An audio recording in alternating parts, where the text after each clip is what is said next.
জহুরুল মোল্লা, সম্ভবত তার নাম জহুরুল মোল্লা, তার বাড়ি বরিশালে। সে এলাকায় বিদ্যুতের খুঁটির কাজ করছিল।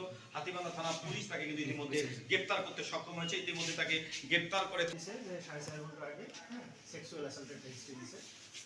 তো আমি এখানে বাইরে কোনো ভিজিবল এক্সটার্নাল ইঞ্জুরি পাইনি, মানে বাইরে কোনো ইঞ্জুরি পাইনি, ইঞ্জুরি মার্ক পাইনি। হ্যাঁ, আর আমি অ্যাজ এ মেল ডক্টর আমি প্রাইভেট পার্ট এক্সামিন করতে পারি না। আর এই রোগীগুলো সাধারণত আমরা রামঘাট সদরে রেফার করে দিই, কারণ রিসেপশন কালেকশনের ব্যাপার থাকে, অনেক সময় সিমেন্ট, পিউবিক হেয়ার, হ্যাঁ, এগুলো কালেকশন করতে হয়।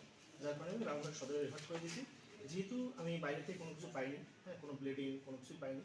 আচ্ছা, বিকেল 5টার দিকে আমি সংবাদ পাই যে আমাদের হাতীবান্ধা থানাধীন গটিমারি ইউনিয়নের কৃষিধারা 2 নম্বর ওয়ার্ডে একটা 7 বছর বয়সী শিশু, মেয়ে শিশু আপনার নির্যাতন একটা ঘটনা ঘটেছে।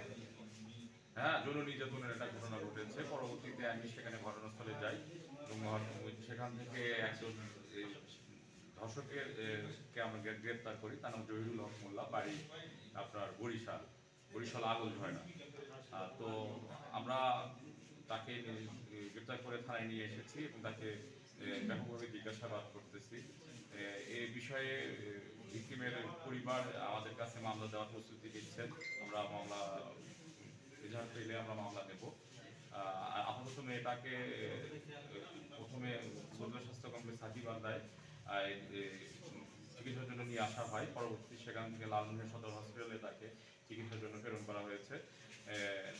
আপাতত তাই বাচ্চাটি এখনো মোটামুটি স্বাভাবিক পর্যায়ে আছে, তেমন